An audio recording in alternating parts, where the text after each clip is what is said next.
So resilience is actually being able to feel pain and through feeling the pain, release yourself and then access support. And it's the movement between the two, the poles of pain and the pole of support, where you adjust to this new circumstances, to this new reality, to this new version of yourself.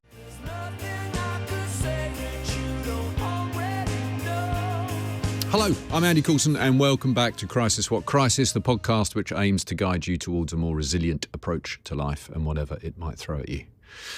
We've got something different and I hope something really useful for you this week. We're now 60 episodes in and it feels like the time is right to take stock with a particular focus on one of the most important, possibly the most important theme that has often come out of our conversations so far, and that is grief. How we approach it, how we accept it, and how we then move forward productively. We've had some remarkable discussions with our guests on this subject and from a multitude of different angles, different stories of grief. But perhaps, as has been apparent from time to time, I am not a counsellor or a grief specialist in any way.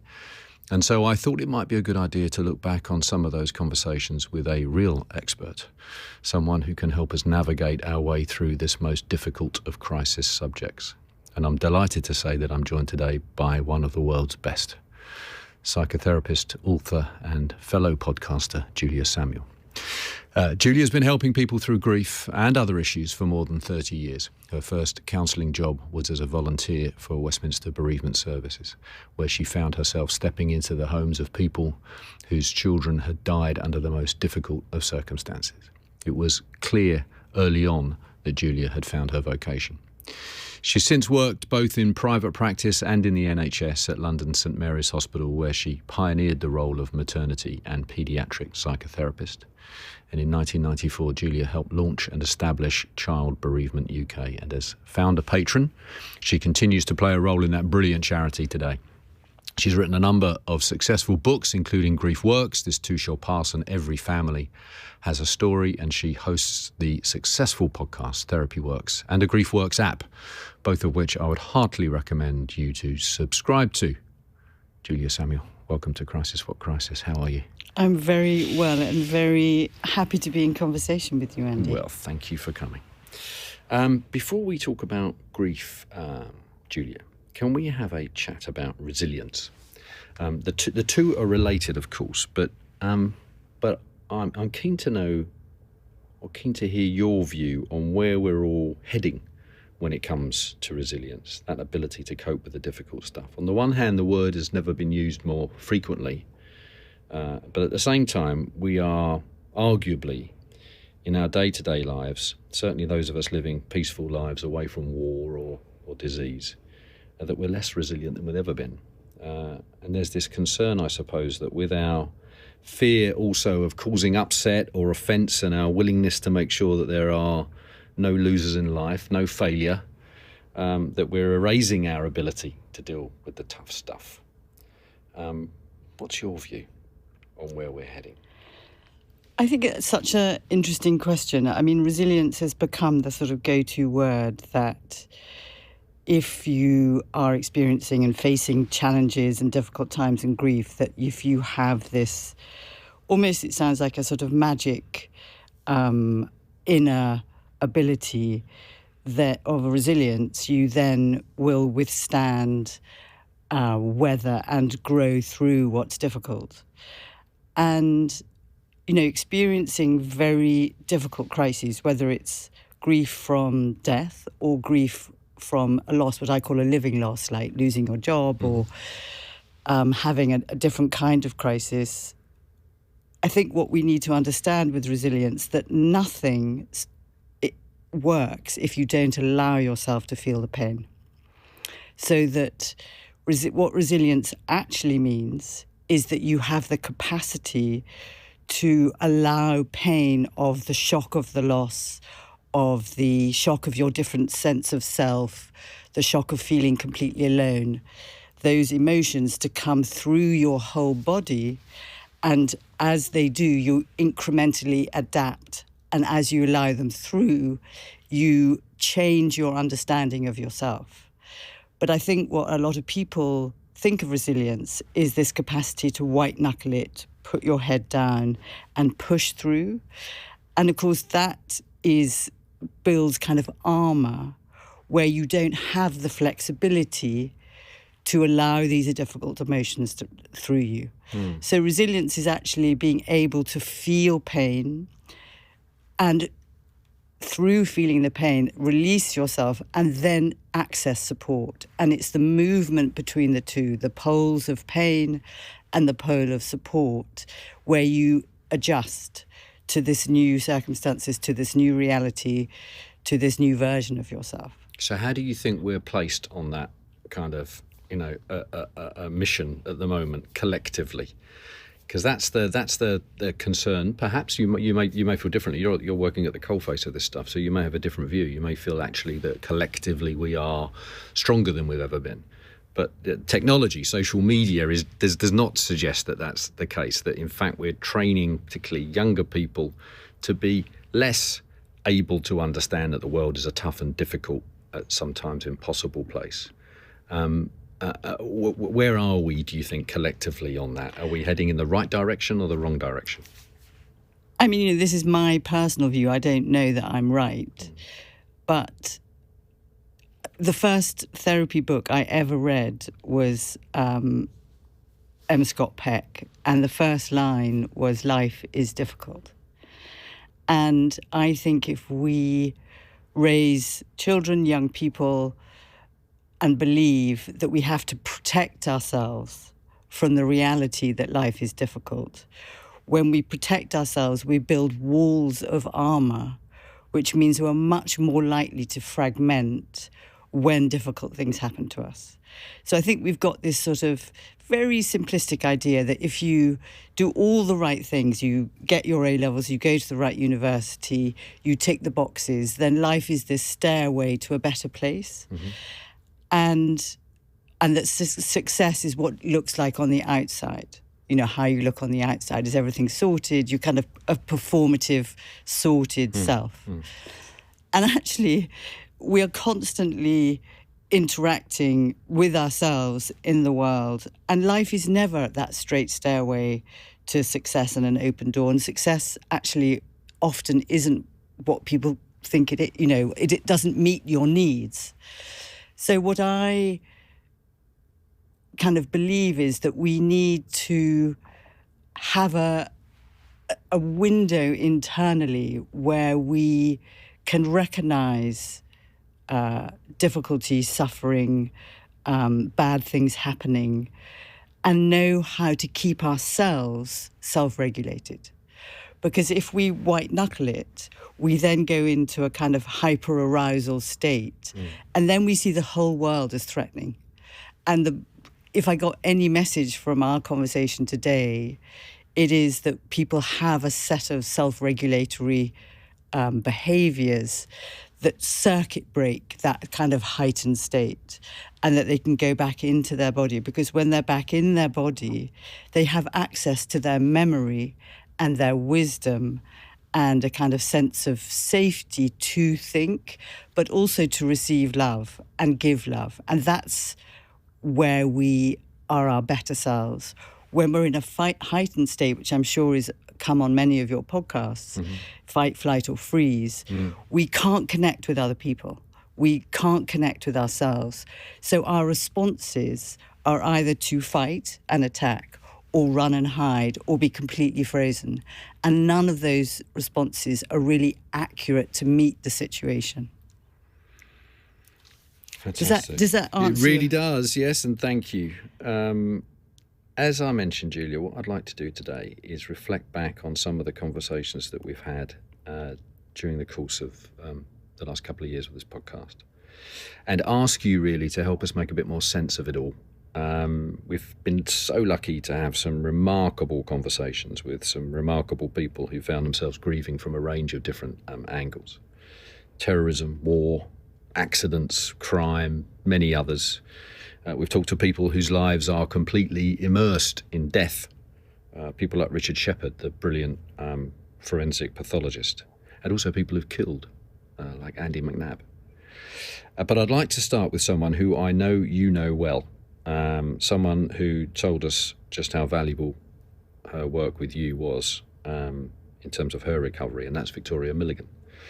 I'm going to quickly summarise Victoria's story for those who don't know. Her life changed forever on May the 5th, 2013, when a boat trip in Cornwall with her husband Nico and children Amber, Olivia, Emily and Kit, then aged 4, ended in absolute horror. Thrown into the water at high speed, their boat circled back on them, killing Nico and Emily. Victoria lost her leg and Kit was seriously injured. In the moment, Victoria said to us, "I went from a perfect life to becoming a widow, a bereaved parent, a single parent and an amputee." Almost beyond comprehension. Having described this scene of horror on the day, I asked Victoria how she coped, how she began to find a way, in practical terms, find a way through. And she said that, "I know that inside of me, my innate human nature wants me to survive, that there are lots of tools that I have learned along the way that will help me with my resilience and survival, but in the end, we are made to survive and adapt." I'm assuming that you agree. I wholeheartedly agree. I mean, there's one word that you said when you were talking about Victoria, which was recovery. And I think that is unhelpful in the sense that I think we have this quite simplistic idea that you have a terrible thing happen to you, you deal with it, and then you recover and move on into another chapter as if you're the same person. And I think what Victoria managed unbelievably is that these devastating losses on her for every level, as you've described, happened to you, and she let them change her because she had that wired survival, I am going to live. And often I've worked with many families at that level of loss of Victoria. And one of the things that enables them to survive is the belief that I'm not going to let this kill me. And I think if you have that foundation, that gives you a kind of stepping stone from given I am going to live, I am going to survive. It then opens a picture of, well, how do I survive? And the minute you ask yourself that question, you've changed the process in your body. That's really interesting. So this immediately gets to a theme that we've discussed a lot in and around some of these conversations. The words you use are so important, and you've pulled me up there on the word recovery. Now, moving on is another phrase that's come up in our podcasts. For those of you who are listening and not watching on YouTube, Julia has just put her 2 fingers up at me. You don't just move on. This is the point. Now you just don't. That one I'm aware of. That one I'm sensitive to and aware of. Because it comes from forget and move on. Exactly. But the word, what's really interesting there is that you've pulled me up on the word recovery, which, like resilience, is very fashionable right now. Your point is that recovery suggests that you are somehow going to go back to where you were, whereas the whole point of this is that you move on to something different, and that you take your memories and you take your love and you take your grief, but that you are moving on in a totally different way. So how I would describe it, which is only a little bit different to yours, is that you allow yourself to feel the pain of the loss that stays with you at different intensities for the rest of your life. And that you still love the person that's died. And so you have touchstones to their memory, like with Nick and Emily, ways of remembering them, and that they still influence you and shape actually the decisions you make. So yes. Victoria might say inside herself, Nick, shall I buy this house? Or what are we going to do with the girls? Or should Kit go to this school? And she would know him in her heart to know what he would say. And that would inform her decisions. So the people that have died influence and stay with us. And then we have the capacity to accommodate that level of loss, to expand ourselves, to allow that through us.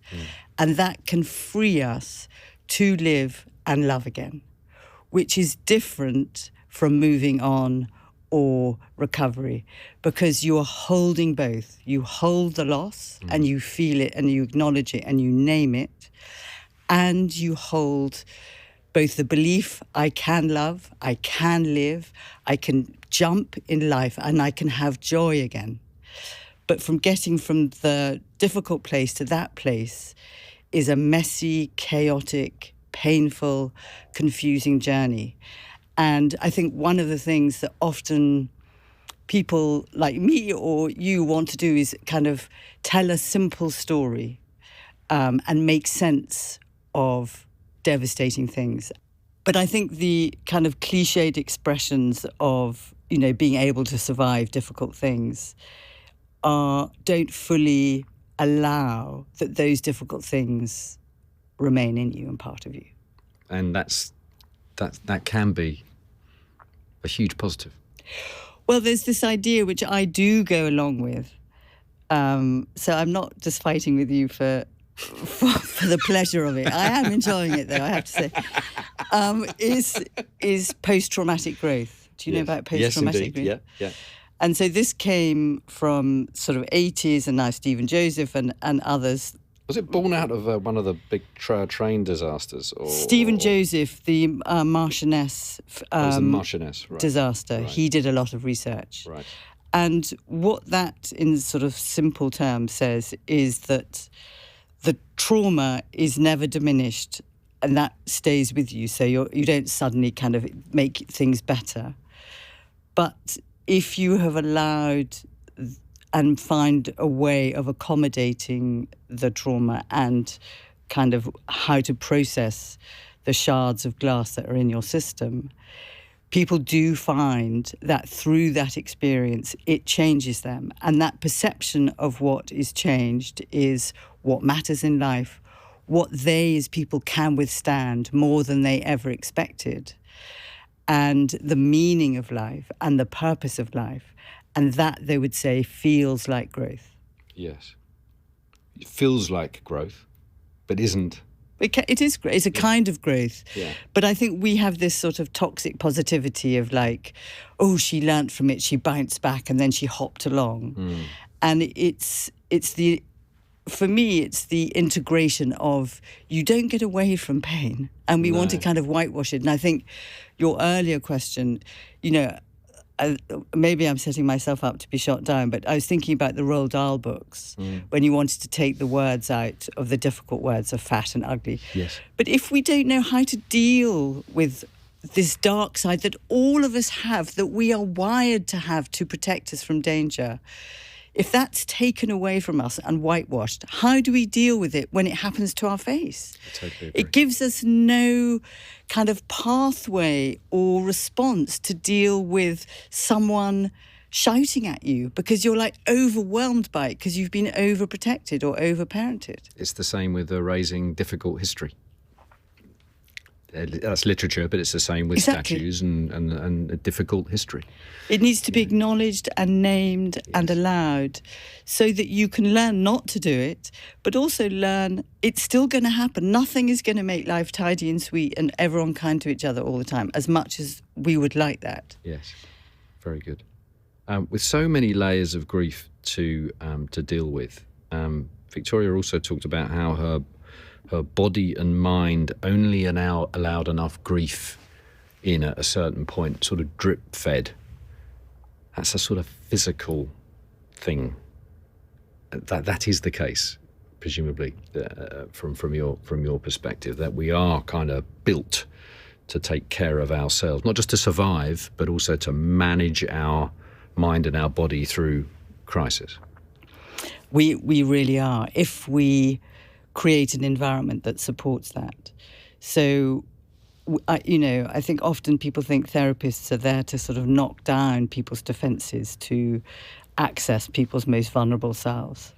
And actually, my role as a therapist is to attune to my client, to attune to someone like Victoria and meet her where she was and what she could manage, and allow her little moments of fully recognising the horror and letting that through her and incrementally kind of adjusting to that new reality, but also then letting her close it down. And the difficulty with trauma is that if she didn't have PTSD, astonishingly, but PTSD is a sort of definition if you still have flashbacks 6 to 8 weeks after the event. And if you remain with PTSD, your whole perception of yourself and the world is altered, and it is influenced through the lens of trauma. So you see the world as constantly threatening, and you see the world as yourself constantly under threat. And so your responses come from that place. And so if we're talking about a kind world, one of the most important steps that each of us individually can take responsibility for is to find our mechanisms of how to self-regulate, to have a circuit breaker for that heightened state, so you respond from a calmer place where you're less likely to do harm. Where does that start? Where does that process start then in terms of those kind of conversations? How do you find your circuit breaker and recognise it? Often it's in the body. So the mind-body are one unit. So the mind and the body are interconnected. So every thought that you have has a physiological component, and every feeling that you have gives you a thought. And so I had a bicycle accident in a particular place in London. And without expecting it, every time I go past that place, I have a little in my body, because the body remembers, the body holds the score. So if someone is having a little signal that goes, then that's the moment to go, what's going on? What am I feeling in my body? And to take a breath, to step back, to slow down. Because if you speed up, it accelerates the fear. And then you kind of name where you are. I'm on the pavement, I'm safe, I'm fine. That's it. That's the first step. But the first step is awareness, recognizing it. We could do a podcast just on this part of the conversation. You're amazing. I'm going to move on to another story. Okay.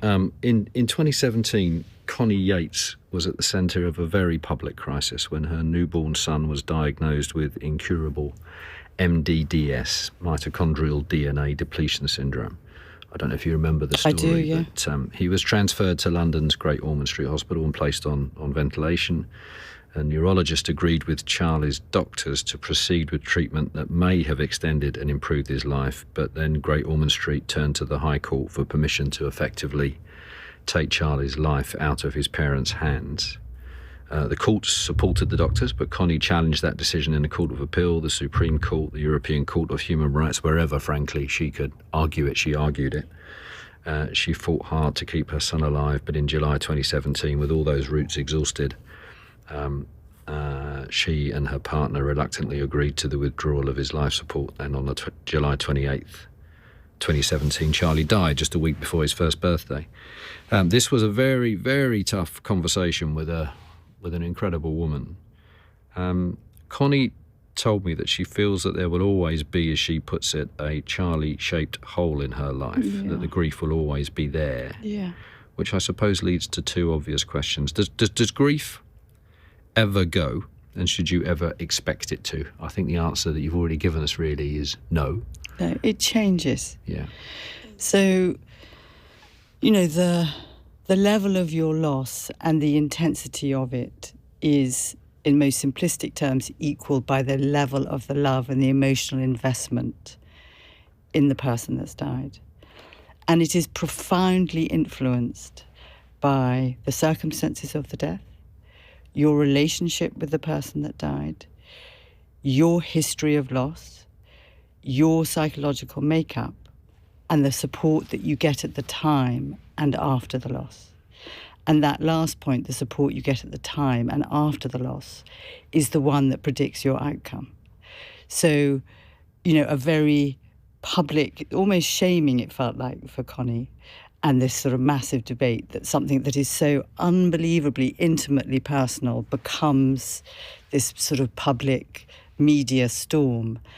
And the one thing you want as a parent is to feel like you are having a thriving child, and that I think one of the things that I've understood with families where children have died is that somehow I've failed as a parent if my child dies. So I need to fight for their life to let them know that I'm being a loving, good parent. And the complexity of the challenges her and her husband faced psychologically, both at the time and afterwards, is incredibly intense. Connie's situation with Charlie also meant opening herself up to the court of public opinion, which brought some appalling and totally unjustified criticism from some quarters. Another aspect of modern society, I suppose, with social media in particular. I mean, how do you kind of guide people through that aspect of trauma when it's public, when it's being played out in real time while you're living it? I mean, how do you advise your clients on how to shut out all that noise? I mean, that's such an interesting question. It's like a third person in the room. So when I've worked with people who have, public opinions, and opinions I find extremely troubling because they come from the person who has the opinion. They're not really about the person who this is happening to at all. They're completely about the person who's voicing their opinion. And I think what I try and do is so you can feel like you're in this storm, and it's kind of incredibly toxic and frightening and can be completely overwhelming, and you can kind of lose yourself. And so what I try and do is enable them to have a kind of image that they can step back and look at the people over there with their opinions, and then become connected to themselves and the people they trust. So probably one of the most important things when you're in a storm is co-regulation, is having a hug really helps, because it slows down your autonomic nervous system, that sort of heightened state. And then once it's slowed down, you have some perspective about what's going on, and you can see that they're over there, and then you can begin to see that they're objective and they're not actually inside you, which is what they feel like. So there's a physiological advantage or benefit from having a hug? Yes, 100%. That's why the pandemic was so awful. So many people didn't have that basic human need of physical connection. Words help. Eyes, 80% of communication is nonverbal. But hugs literally slow your heart rate down, reduce your cortisol, raise your oxytocin and your dopamine. You feel better. If you're very, very heightened, you can't take that in. So sometimes you have to go for a run first, get rid of the cortisol, then go home and have a hug. So if I understood this correctly, when there's all this external noise, you're in the goldfish bowl. What did you do? Mixing my metaphors. Well, what you just said does resonate, because what happens is that it's a cliche, you find out who your friends are. And obviously that starts with family. But then you find out who your friends are. And so, although, and I am a bit of a hugger, so I was getting a benefit from that without quite realising its full physiological benefits. But a night out, even just a have a laugh, 45-minute drink. Laughter helps. The ability for your friends to be able to just kind of pull you up on your... And take the piss. And play. The value of taking the piss is massively, for me, massively undervalued. But then also I think the ability to occasionally really just kind of let it out. And of course that's an environment that you sit in professionally. But I think I think if you can find friends that you can do that with as well, it's annoying. You don't actually need an answer. You don't need a conversation. There normally isn't an answer. So, something like Victoria something like Connie and her husband, there are no answers. And I think one of our big difficulties, particularly I think with social media, is that we go on this Sherlock Holmes mission, trying to find an answer, but also trying to find the source of it. Like, if I had, what if I, did I?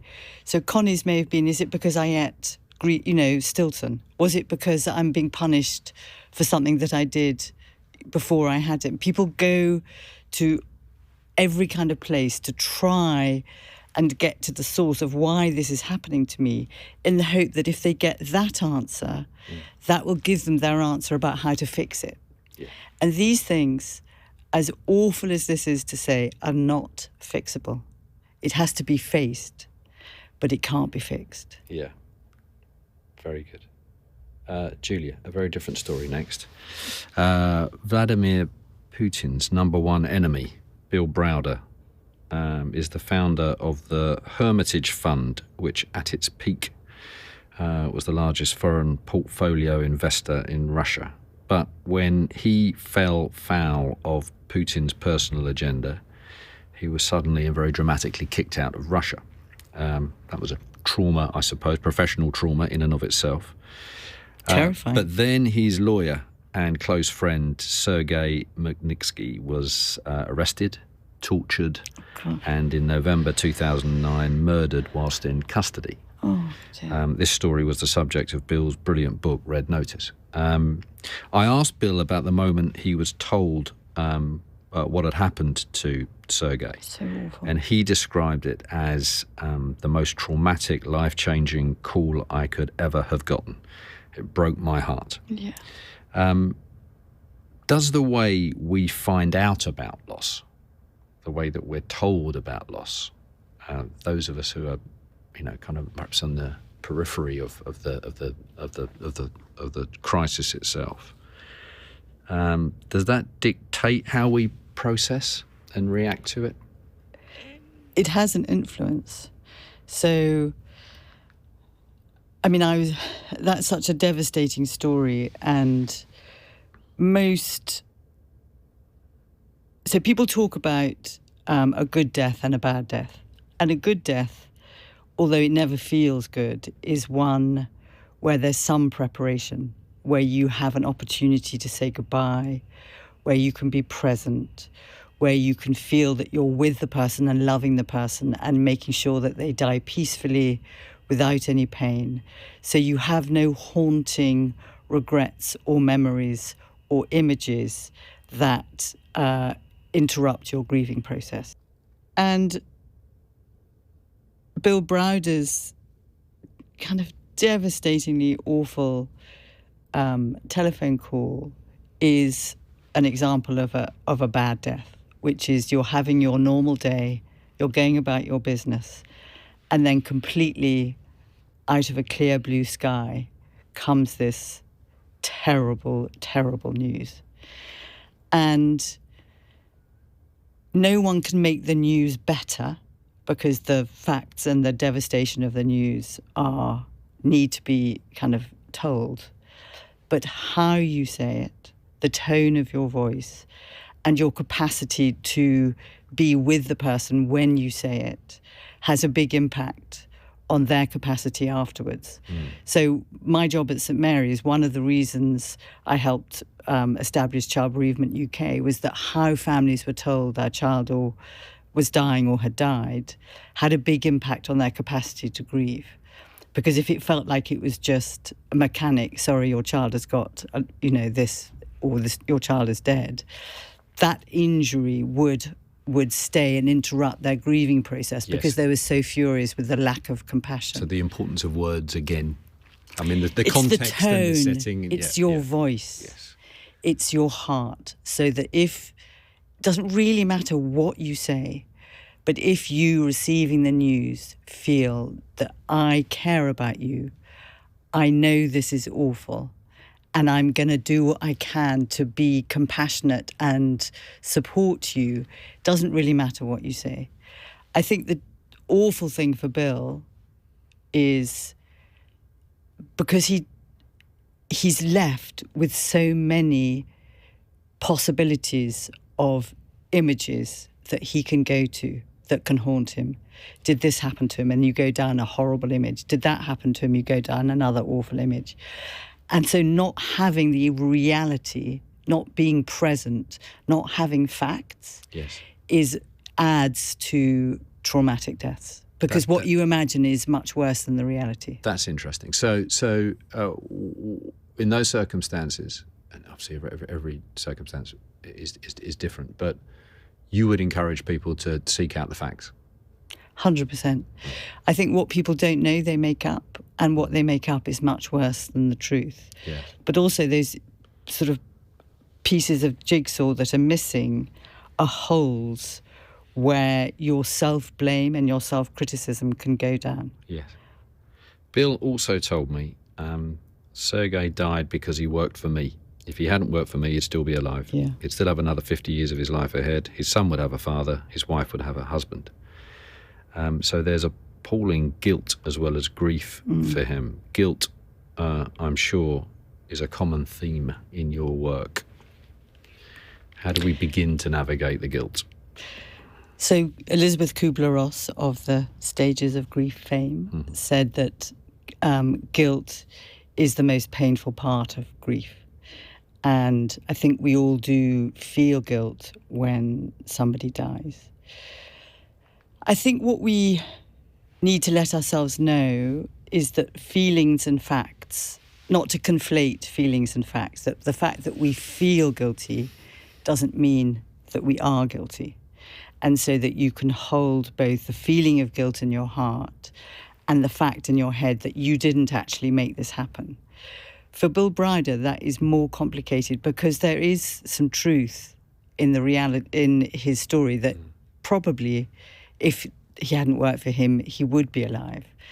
And so if I was working with Bill, what I wouldn't do is try and argue the toss to say, don't feel guilty. But I would work with him, given that you feel guilty and given to some extent you feel responsible for his death.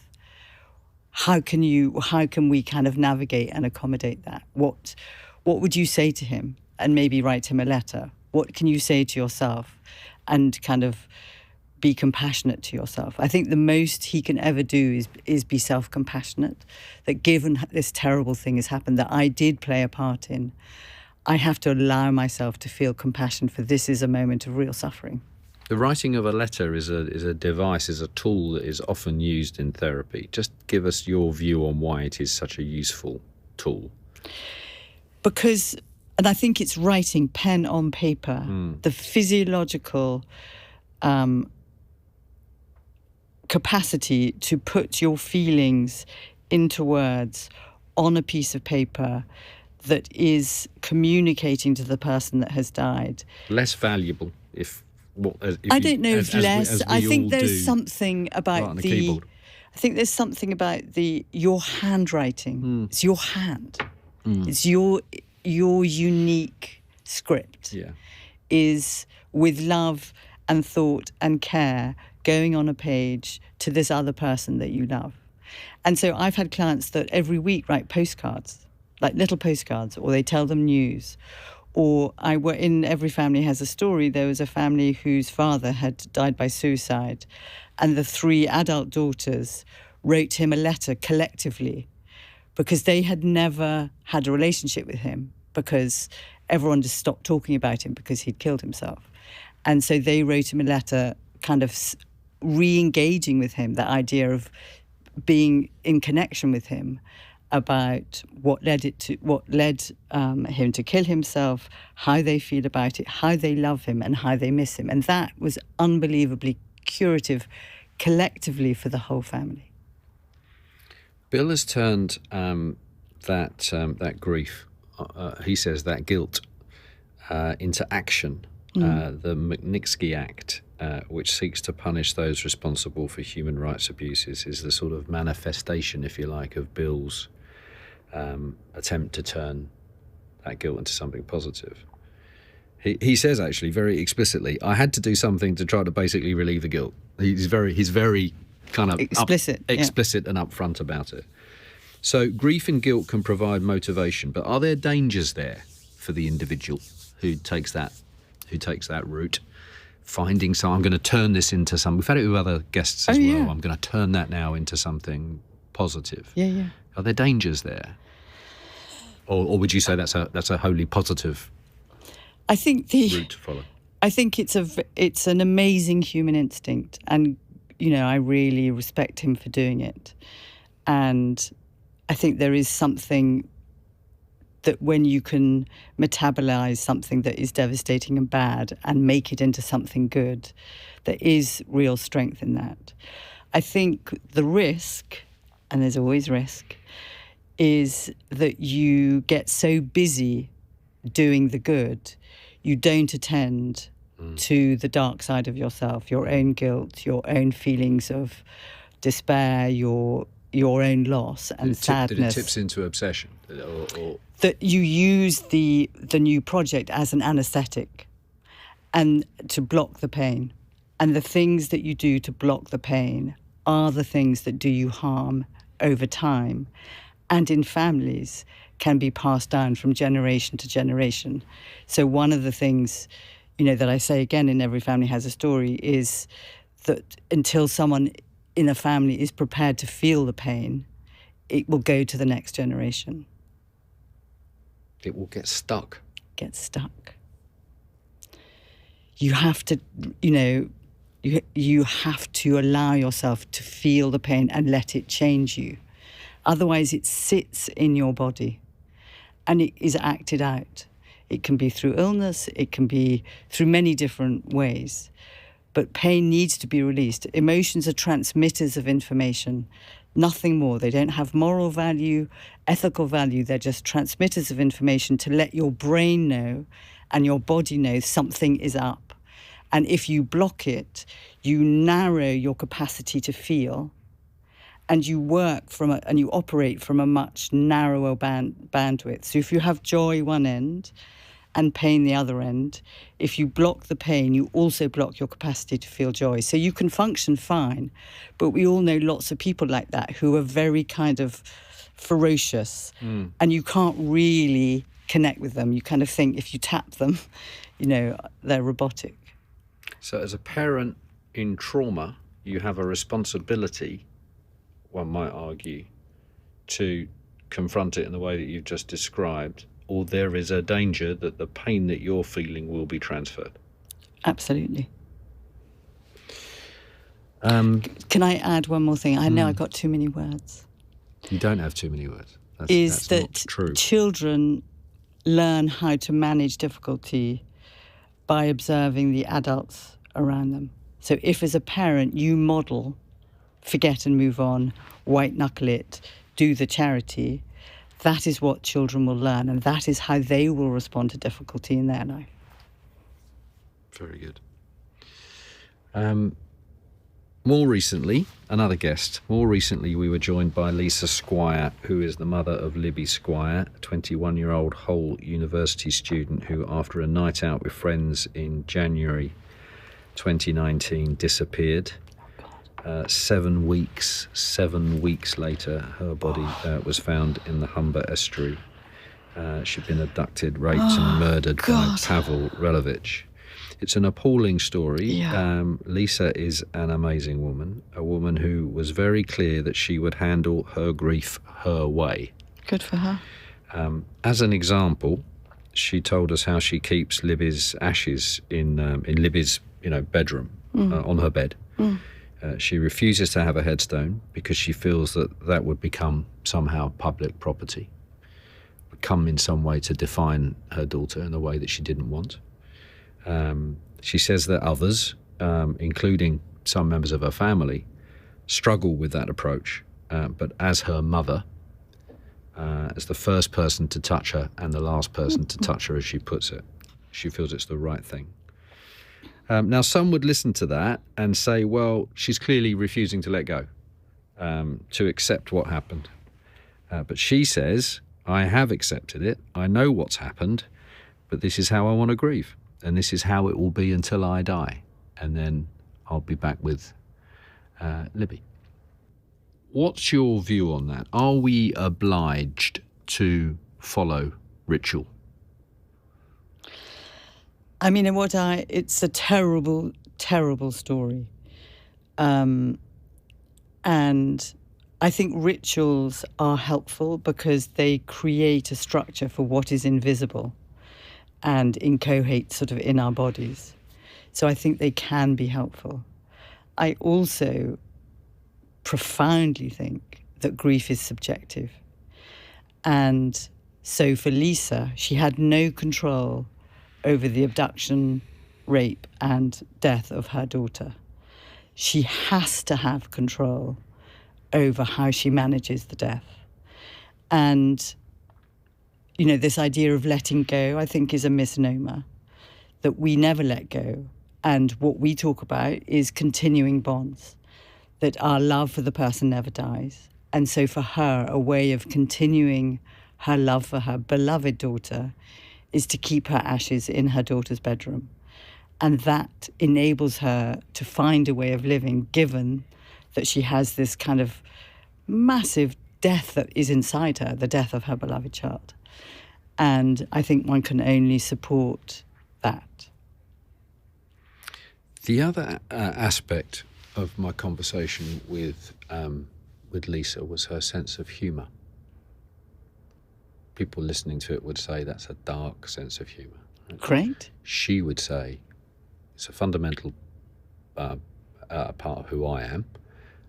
Perhaps in a way, more importantly, it was a fundamental part of my relationship with my daughter. Yes. Yeah, we had that connection, that sense of humour together. Give me an idea of how valuable you think a sense of humour is in darkness.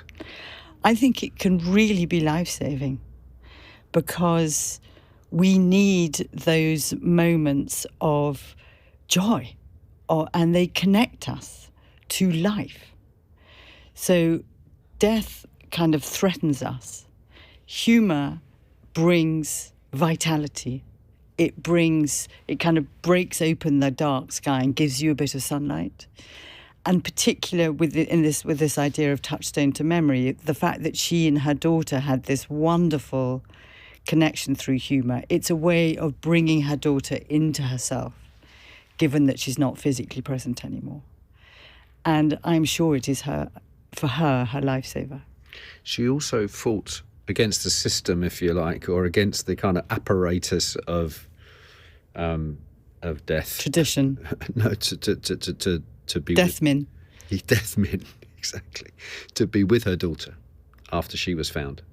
Yes. And she was strongly advised. In fact, there was actual resistance. They refused, indeed, the coroner refused to let her see her daughter's body, and she punched through that and was there. I'm guessing from your reaction that would be your advice. Should that, it's highly unlikely that anyone listening to this is going to meet with that resistance, but it could happen. Your view is, if that's what you feel, then do it, but you don't think it's something that you would advise people do in any circumstances. It's a personal decision, or are you for seeking out that kind of final moment? I mean, I'm always for your subjective experience and decision, given who you are. What I would like anyone kind of listening to know, that what the research shows is, our brain is a learning machine. And so the task of mourning is to face the reality of the death. If we have no images, no sensory data to let us know this person is actually dead, it is much harder to grieve. And also, as I've said in other things, your imagination is limitless and haunting of what they might look like. So again, my take and my advice when I talk to families, of course, do what you want. But actually, when you see the person that you love, that may be a very key component of your capacity to face the reality of the loss, because you know what they look like. Yes. And you're not imagining it. And also, you have that very important task of actually saying goodbye. so that she could kiss her, she could hold her hand, she could be with her. And I've worked with many families who really regret not seeing their children, who really feel bad that, a mortician or a funeral director was the last person to see or touch their child, and they wanted it to be them, and they feel in some way they failed them because they didn't do that. Have you worked with anyone who regrets seeing them? Yes. I mean, some people say, I wish I hadn't seen because it's so haunting. Definitely, yeah. It's very difficult, isn't it? A very different story next, again. This time from the broadcaster Nick Robinson. Nick was just 18 on a holiday in France, just about to go off to university, when he survived a head-on car crash which claimed the lives of 2 of his best friends. The car they were in exploded in flames. Nick was trapped on the back seat. He escaped. How he escaped, how he survived, is still a total mystery to him. He has no idea how it happened. It was a fascinating conversation, and he talked about a totally unexpected moment of grief decades later, not long actually before we recorded the podcast, whilst he was sat watching a film with his kids. He said, it can come from nowhere. I watched a movie, which is not even about a car crash. It was Captain Phillips. And there's a moment when he's trapped, when Tom Hanks is trapped in a diving bell. And he said, I realised that in its own way it was evoking memories of me being trapped in the car. Yeah. So we talk a lot, or we've talked a lot on this podcast about how the sort of tale of trauma can come round and smack you in the face. Years, in his case, decades later. Yeah. Give me your view on why that is, and how we can perhaps get ahead of it before it happens. So why it is from our evolutionary biology, so that the amygdala, which is the kind of primitive part of the brain, holds on to traumatic memories as a protection. Don't go there again. It's imprinted. So those memories, I'm sure you know about this, isn't processed into the normal kind of library of your memories. They stay there on alert. And they're ignited by sight, sound, touch and smell, by our senses. So our brain can't short-circuit them. So the image then of claustrophobia, of being stuck, would immediately go into his amygdala and send that cascading threat through his body. What we can do to support us, given we've had a traumatic event, one is to know that we don't have control over our bodies and our minds, that they are operating systems that are ignited by external forces. And so what is most helpful is knowing what you can do to support yourself, given that happens to you. And I think a kind of collective understanding of trauma. I mean, if you go to Germany, there's a lot of collective trauma from the war. There is here there's this simplistic view of new chapters, something ending. In every family, I talked to a family, one of which was a Holocaust survivor, and so that for them, she did not have. They did not have inherited trauma from their grandmother and their mother, but they had particular things that haunted all of them: smoking chimneys, striped clothes, and dogs barking. And that was passed down to all of them, to even the 22-year-old. So, this idea that one person, it ends there, is just not true. Nick also talked about anger, which I suppose is a warning sign of something that needs to be addressed. Or can we allow anger to be useful? Can anger ever be useful? Yes. I mean, this is Emotions aren't innately bad. It's what you do with them. So anger is an expression of hurt. Fear is an anticipation of hurt. So anger needs to be expressed. It needs to be voiced. It needs to be allowed, because when we swallow it down because it isn't allowed, it stays in our body and contaminates every other feeling in our system, so that you kind of have this awful bitterness that is created. So, one of the ways I talk to people about being angry is allow yourself to express it. Maybe you write it down in a journal, voice it into your phone, go for a run, change your system, get your body moving, be outside, come back, do some kind of mindfulness, 5 minutes, breathing, and then watch something funny, because you can't stay angry and watch something funny. It's a different network. So circuit breaker. Really. It's a circuit breaker. But you have to, venting just increases your anger. So if you find a way of expressing it, physiologically changing your system, your biology, calming yourself down, and then watching funny, then you're done. And that gets it out of your system, and you can have a clear, clean day. If you just wake up furious with your teeth like clenched, livid, and you go through your day like that, you will somehow injure yourself or somebody else in small ways. Yeah. You mentioned bitterness. Yes. So I hold to the view that bitterness is the absolute. It's the bullet you've got to dodge. Yes, I agree. You've got to avoid. You don't immerse yourself in bitterness with a view to kind of finding your way through it. You agree with that? I agree, Andy, 100%. Julia, we found something. I know, it's the first time. This is a wonderful moment. Yeah. Julia, finally, I'd like to talk. It's another very difficult story about our guest, Payzima Mood. Payzi was 15, living in South London, when her Kurdish father ordered her to marry a stranger twice her age. God. Her 17-year-old sister Banaz had already suffered the same fate, and whilst Payzi lived her own nightmare with an abusive husband, Banaz managed to run away from hers. When she later began a relationship with another man, her punishment was to be abducted, raped and murdered. Oh, God. Banaz and Payzi's father and uncle, along with other male relatives, were later convicted and sentenced to life for her murder, a so-called honour killing. You might have seen it dramatised on TV not that long ago. It's a horrific story, and Payzi is the most remarkable of women, and it was a privilege to speak to her, I can tell you. Her story raised so many issues around grief, but one was around counselling.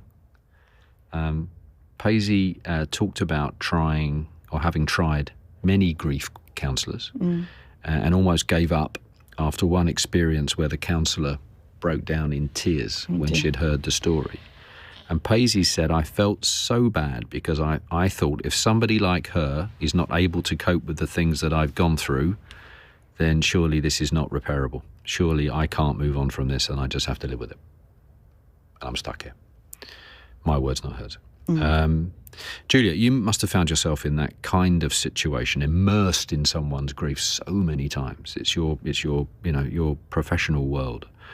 On one level, you can only have sympathy for the counsellor, really, but on the other, it highlights the huge responsibility that you carry. So how do you navigate that as a counsellor? I mean, we're human and frail, and I have definitely cried with my clients. And most of the time they kind of feel, I think, seen when I allow myself to kind of show my sadness in relation to them. I think therapy is so personal and subjective. Finding a match for you is really, really kind of vital. But also most people don't get that opportunity. I mean, what is available is very limited and overwhelmed by demand. What is on offer in the NHS, there's like a year's wait. Yes. It's 6 CBT, sessions. And so getting the person that is the right fit for you, that is available to see you, is something that really bothers me, because it isn't that available. Yes. A lot of our guests have had therapy. I've had therapy. And they all talk about, as you just touched on, the importance of finding the right person. Well, what advice would you give to any of our listeners, our viewers, who may be trying to find the right person for them? What are the sort of, if we were to boil it down to 3 questions that you should ask? Far too simplistic an approach, but let's start with that. How can you work out is this what's person going right to work for me? Yeah. I think one of them is,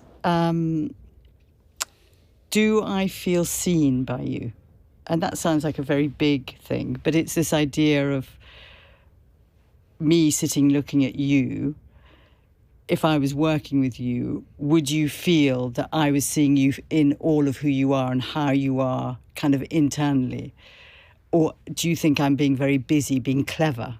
Or am I kind of slightly patronising by being very sorry for you, my head going to one side? So it's like, do you feel, and it's really how you feel in your body. So the body language is really important. But it's how you feel in your body in relation. Who am I in relation to you? Do I feel I can trust you? I think that's the biggest thing. Yes. And trust doesn't happen in a minute. Trust is built over time. But if there's the beginnings of trust with this therapist in front of you, that you feel that you can build a relationship of trust, then you're much more likely to have good outcomes. I mean, what the research shows is that it isn't the model of therapy, it isn't the type of therapy that predicts good outcomes, but the quality of the relationship. And the quality of that relationship is that sort of trust that is built through attunement and through the relationship between the therapist and client. Julia, thank you so much for joining me today, for your brilliance and wisdom and insight. It's been incredibly valuable, I'm sure, for those listening and watching, and also for me. Now, you might detect a slight hesitation in my voice because Yes, I'm about to ask you for your crisis cures, as we do with all our guests. Now, I mentioned this to you earlier, and you pointed out that you have a fundamental objection to the word cure. So, Julia, tell me why cure is wrong. I think I know the answer, but explain why cure is wrong, but then give us perhaps 3 things that aren't cures, but that do perhaps help you through those choppy waters. But also, if I can say, I'm assuming, given your professional life, how you then are able to live your life, right? How do you find room to kind of let this stuff, find its place professionally and emotionally for you, and get on with your life? Quite a lot of questions in there. It's quite a lot of questions. Apologies. Let's start with why I'm wrong on cure. I mean, cure comes from the medical model, and a very simplistic model that something is broken and you fix it and then you're better.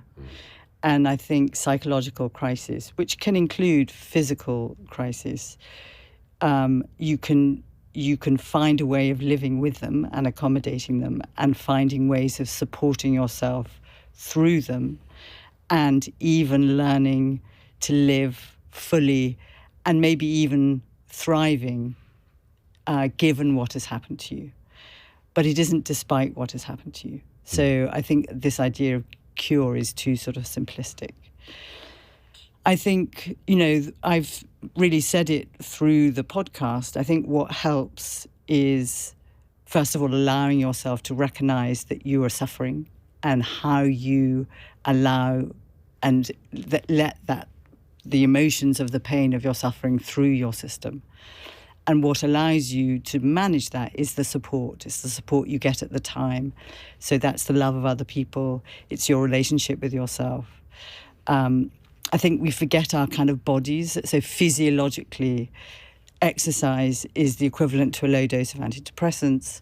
It's the thing that winds. It's the most natural, fastest tracking circuit breaker. So if you're in crisis, moving your body, shifting your body outside, shifts your mindset, reduces the cortisol in your body. So then you have more access to your memory to recruit what is good response, given that you're in a crisis, not coming from a crisis perspective, if that makes sense. Yes, indeed, yeah. And It's kickboxing for you, isn't it? I kickbox. So, and play. So I would say that I have definitely been changed by literally every week immersing myself in terrible stories. And so my perception of safety and danger is altered by that. So if my children have a headache, or my grandchildren, I automatically think they've got a brain tumour or meningitis. And so I have to kind of go through a whole kind of system to myself to calm myself down and tap. And also I have luckily doctors at Mary's that still can talk to me. So I go much more to danger because that is what I see in my everyday life. What enables me to manage other people's emotions coming towards me is kickboxing. So I'm very passive as a therapist, although I'm actively emotionally engaged. I'm sitting in a chair all day. So kickboxing, like punching really hard and expressing my anger. Keith, who's my kickboxing teacher, I've been with him for like 28 years. He cannot believe how much I want to hurt him. And I swear as well. And so that is very releasing. As you punch out of interest? I swear, and I think of people I'm cross with. Right. And I elbow and kick. And it, physical strength gives you mental strength. We know that from research. So that is a big release for me. I cycle, I run, I do mindfulness, I do lots of stuff, and I make sure I have fun. So I don't watch frightening things on telly. I drive my husband nuts because he wants to watch all the kind of frightening dramas, and I want to watch Mamma Mia. I want happy endings. Yes. And he's not all for happy endings. So, but I make sure I do things that are silly and fun and not life and death, to get back into perspective that right this moment, right now, I am safe. I am not in danger. My children, my 9 grandchildren, they're safe. They're not in danger. And every night before I go to sleep, I name them all and I thank God, not, a kind of Gaia type God, that everyone is alive, everyone is well today. And I keep that in the day, every day. And that keeps me safe. Wonderful. What word should I use other than cure? The trouble is I like alliteration. So I need to find another word beginning with C. There's a challenge. Yeah. I mean, I think it's your response, isn't it? Is the word. But I don't know what... It's more a tool than a cure, isn't it, I suppose? There isn't a cure for a crisis. No, exactly. You've talked about the long arm of trauma. There isn't a cure for that. There's ways of managing it that support you. It's management, yeah. Julia, thank you so much for joining me today. Incredibly valuable, and just thank you so much. It was a real pleasure. Thank you very much, Andy. My thanks to Julia for joining me in this special episode today, for her time and for giving us a much better and renewed understanding of grief. I'm sure her approach will prove a useful tool for anyone who's feeling stuck or alone. We'll be including links to support groups mentioned in our show notes, and if you want to know a bit more about the guests we've featured here today, then please do go back into our archive and listen to their interviews in full, and indeed any of the guests we've spoken with over the last 2.5 years. As always, you can follow us on Instagram and TikTok. Just search for Crisis What Crisis Podcast, and full transcripts are available for this and every episode on our website, crisiswhatcrisis.com. Thanks again for joining us.